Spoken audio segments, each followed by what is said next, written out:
So hello dear student, जैसा कि हमने एक्सरसाइज 13.1 के ऑलमोस्ट 7 क्वेश्चन तो हमने कंप्लीट कर लिए थे। ठीक है, आज जो हमारे पास क्वेश्चन है वो है क्वेश्चन नंबर 8। ठीक है, इस एक्सरसाइज का क्वेश्चन नंबर 8 हमारे पास क्या है। पहले उसका हम स्टेटमेंट लिख लेते हैं।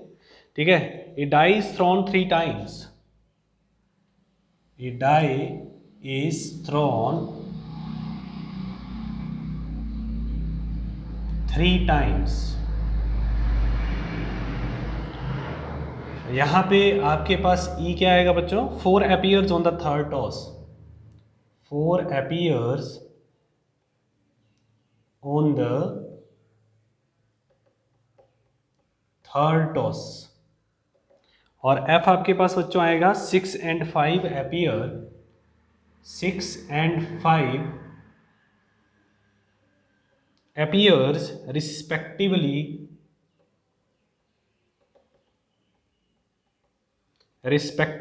on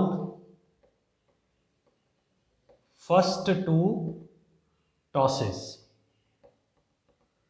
ठीक है, फर्स्ट 2 टॉसेस। तो ये आपके पास बच्चों क्वेश्चन है और ये क्वेश्चन काफ़ी इंपॉर्टेंट है। ठीक है, काफ़ी ज़्यादा इंपॉर्टेंट है ये क्वेश्चन और कई बार एग्जाम में इसको पूछा गया है।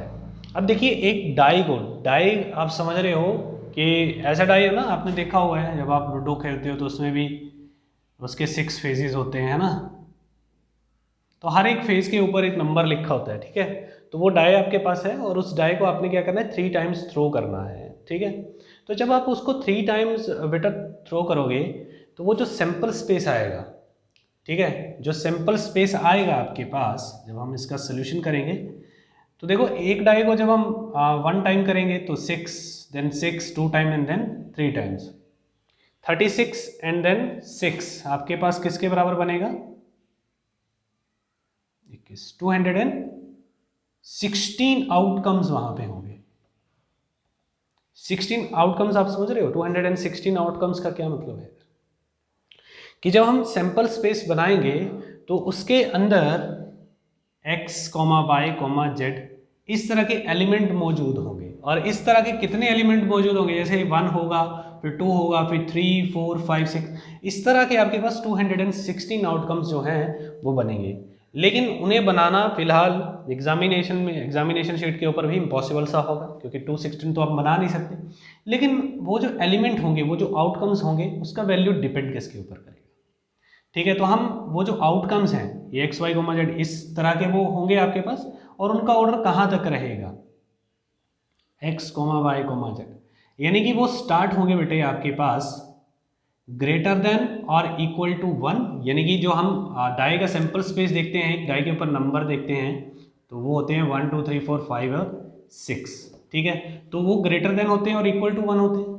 ठीक है, ग्रेटर देन इक्वल टू 1, यहाँ से एक्स वाई और कोमा जेड की जो वैल्यू होगी वो ग्रेटर देन होगी 1 से, या फिर इक्वल हो सकती है, और लेस देन होगी किससे? 6 से। तो इस ऑर्डर के ऊपर वो जो आउटकम्स हैं वो लिखे जाएंगे। लेकिन 216 आउटकम्स यहाँ पे लिखना वो पॉसिबल नहीं है, इसलिए हम सिर्फ ई और एफ का वैल्यू ही फाइंड करेंगे। तो ई का वैल्यू आपके पास क्या बनेगा बच्चों? सबसे पहले तो ये क्वेश्चन है, देखिए ई 4 appears on the third toss, यानी कि जब हम उस डाई को थ्रो करेंगे तो उसमें थर्ड टॉस हमेशा क्या शो करेगा? 4 शो करेगा। तो पहला एलिमेंट हो सकता है 1 हो, दूसरा भी हो सकता है 1 हो, और तीसरा हमारे पास 4 होना चाहिए। देन 1 1 4, देन 1 2 4, 1 3 4, 1 4 4, 1 1 5 4, ठीक है, 1 5 4, देन 1 6 4। ठीक है, यानी कि आपके पास जो थर्ड एलिमेंट है, देखिए ध्यान से देखिए, 4 appears on the third toss, यहाँ पे थर्ड टॉस में क्या है? 4 अपीयर हो रहा है। उसी तरह से नेक्स्ट वाला क्या आएगा आपके पास? 2 1 4, 2 2 4, then 2 3 4, then 2 4 4 4, then 2 5 4, then 2 6 4, then third 3 1 4 3 2 4 3 3 4 3 4 4 3 5 4, sorry यहाँ पे 5 4 हो जाएगा, 3 6 4 है ना, देन 4 1 4 4 2 4 4 3 4 4 4 4, ठीक है, देन 4 5 4 4 6 4, देन 5 भी आएगा, 5 1 4 5 2 4, ये कॉमास बाद में आप लगा सकते हो, ठीक है, 5 3 4 5 4 4 5 5 4, देन 5 6 4, देन लास्ट आएगा आपके पास, यहाँ पे ये थोड़ा बढ़ भी जाएगा, 6 1 4 6 2 4 6 3 4 6 6 4 4 6 5 4, देन 6 6 4, ठीक है। तो ये आपके पास बच्चों ई का सिंपल स्पेस यानी कि ई के एलिमेंट्स आएंगे।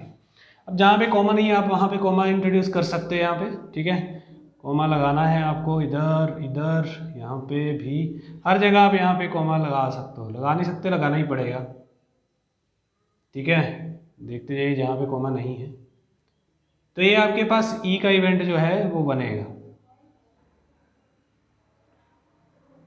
यानी कि 216 एलिमेंट्स नहीं लिख सकते थे हम, लेकिन हम ई के एलिमेंट्स तो लिख सकते हैं ना। ई में क्या कहा गया है, 4 appears on the third toss, इसी के ऊपर ध्यान देखना, देख लिए थर्ड टॉस के ऊपर क्या है 4 है, हर थर्ड टॉस के ऊपर 4 है, बाकी नंबर वैसा ही चला हुआ है, 4 4 4 4 आपको दिख रहा है, यानी कि थर्ड टॉस के ऊपर आपका 4 मौजूद है।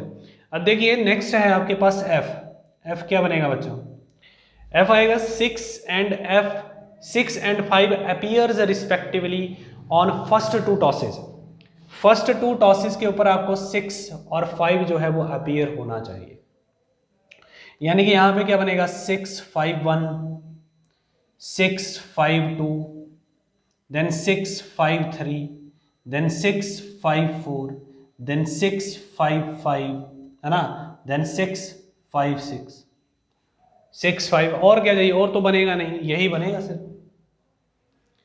ठीक है। ये आपके पास ई का वैल्यू आ जाता है, ये आपके पास एफ का वैल्यू आ जाता है। यहाँ पे हमें फाइंड क्या करना है, हमें फाइंड करना है probability of E intersection F, conditional probability find करना है, जो किसके बराबर होता है, probability of E intersection F और साथ में प्रोबेबिलिटी ऑफ एफ। ये कंडीशनल प्रोबेबिलिटी का डेफिनेशन है, माइंड में रखना इस चीज को।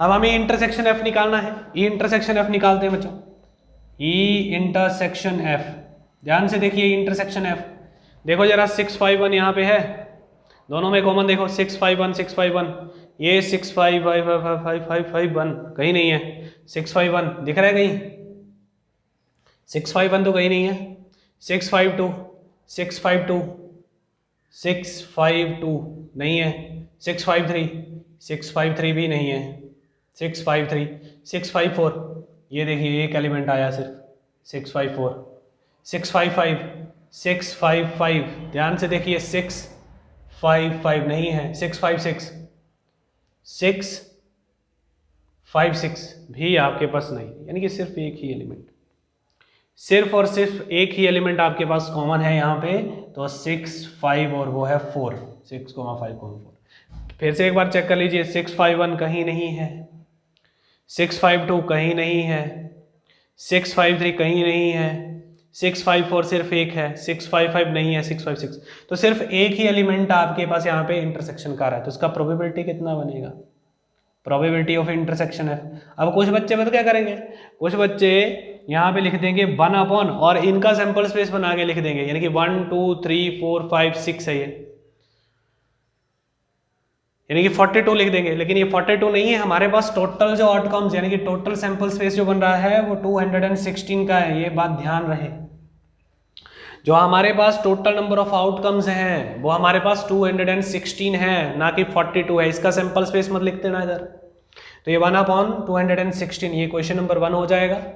अब हमें चाहिए प्रोबेबिलिटी, किसका प्रोबेबिलिटी, एफ का प्रोबेबिलिटी, कितने हैं बच्चों 1 2 3 4 5 6 है, तो 6 अपॉन यहाँ पे भी कितना आएगा 216। आई थिंक आपको ये क्लियर हो गया होगा। अब देखिए ये कट भी कर सकता है, ये कट भी सकता है आपके पास, कितना कितना बचेगा ये 6 3 18 बचा 3, 6 6 के 36 है ना 36, तो ये कट जाएगा आपका 1/36 से। तो आपके पास अब प्रोबेबिलिटी ऑफ इंटरसेक्शन एफ है, प्रोबेबिलिटी ऑफ एफ है। नाउ इक्वेशन 1 बिकम पता है ना 1 क्या है, कंडीशनल प्रोबेबिलिटी का डेफिनेशन है ये। तो यहाँ से हम यहाँ निकाल सकते हैं प्रोबेबिलिटी ऑफ इंटरसेक्शन ऑफ आपके पास 1/216 आया हुआ है, और ये डिवाइड हो जाएगा 1/36 से, और 36 ऊपर चला जाएगा और 216 नीचे आ जाएगा। तो ये आपका कैंसिल हो सकता है 6 के साथ, तो 1/6 जो है बच्चों इसका आंसर रहेगा, 1/6 इसका आंसर रहेगा। और ये मोस्ट इंपॉर्टेंट क्वेश्चन है एक्सरसाइज 13.1 का, मोस्ट इंपॉर्टेंट,